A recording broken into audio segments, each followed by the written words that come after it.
Olá, já parou para pensar em como o governo se organiza de verdade? Pois é, existem dois termos que, olha, costumam dar um nó na cabeça de muita gente: desconcentração e descentralização. Parecem complicados, mas hoje a gente vai desvendar esse mistério de uma vez por todas. E o melhor, usando um exemplo que todo mundo conhece. E o nosso quebra-cabeça de hoje é justamente este: a Polícia Civil. Pense bem, será que ela é uma organização independente, com vida própria? Ou será que é só mais uma peça dentro daquela máquina gigante que é o governo? É exatamente isso que a gente vai descobrir juntos. Bom, vamos começar pelo primeiro conceito. Pense na desconcentração como uma arrumação interna.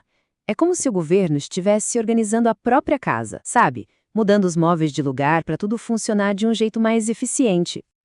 Ok, vamos à definição técnica, mas de um jeito simples. Desconcentrar nada mais é do que distribuir tarefas. Só que, e aqui está o pulo do gato, tudo acontece dentro da mesma pessoa jurídica, ou seja, dentro da mesma organização. Não se cria uma empresa nova, não se cria uma nova agência, apenas se reorganiza a estrutura que já existe. Para ficar bem claro, imagine um ministério qualquer. Se ele decide criar, sei lá, uma nova diretoria ou um novo departamento para cuidar de um assunto específico, isso é desconcentração pura. É só uma divisão de tarefas interna, tudo debaixo do mesmo teto.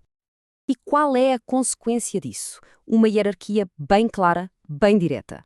Como tudo acontece em casa, a chefia tem controle total. Pode dar ordens, pode fiscalizar o trabalho, pode rever as decisões, pode até punir, se for o caso. O poder fica todo ali, centralizado na mesma entidade. E agora vamos virar a página e entender o outro conceito. Se a desconcentração é arrumar a casa, a descentralização é como contratar uma empresa especializada para fazer um serviço que você não quer ou não pode fazer. É criar uma relação nova. Aqui a lógica é outra. O Estado pega uma tarefa e transfere a execução para uma outra entidade, ou seja, uma nova pessoa jurídica, uma organização totalmente separada, é criada só para cuidar daquele serviço. A palavra-chave aqui é outra. O exemplo clássico disso? Imagina que um município cria uma autarquia para cuidar do planejamento urbano.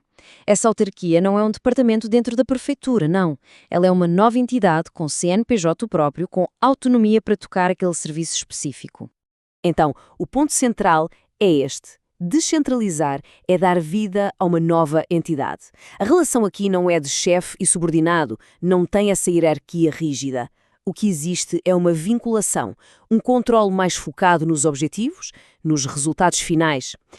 Muito bem, agora que a gente já tem essas duas ferramentas na mão, acho que já dá para voltar à nossa pergunta lá do início e finalmente resolver o mistério da Polícia Civil. Preparados?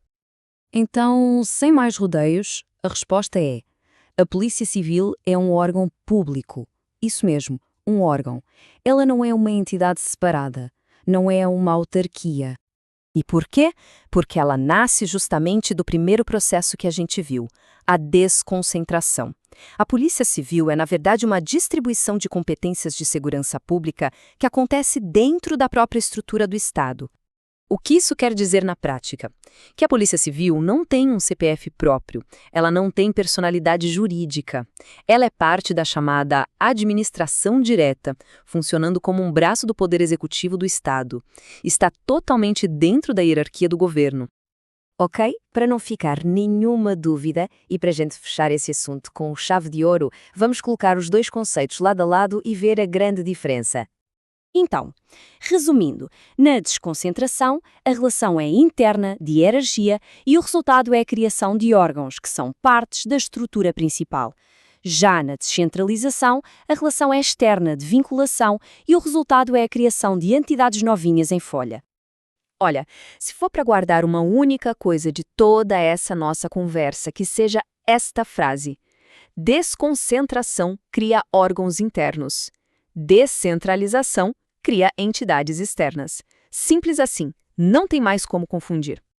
Ah, mas por que isso importa tanto? Importa e muito, porque é essa diferença que define tudo. Quem manda em quem, como o dinheiro público é gerenciado e, no fim do dia, de quem a gente pode cobrar pelos serviços. É basicamente um mapa de como o poder público funciona. E agora, para fechar, vou deixar uma provocação no ar. Com essa nova lente, pense um pouco. que outros órgãos públicos fazem parte do nosso dia a dia e a gente nem se dá conta que eles são apenas peças dentro dessa grande máquina do Estado. Fica aí a reflexão.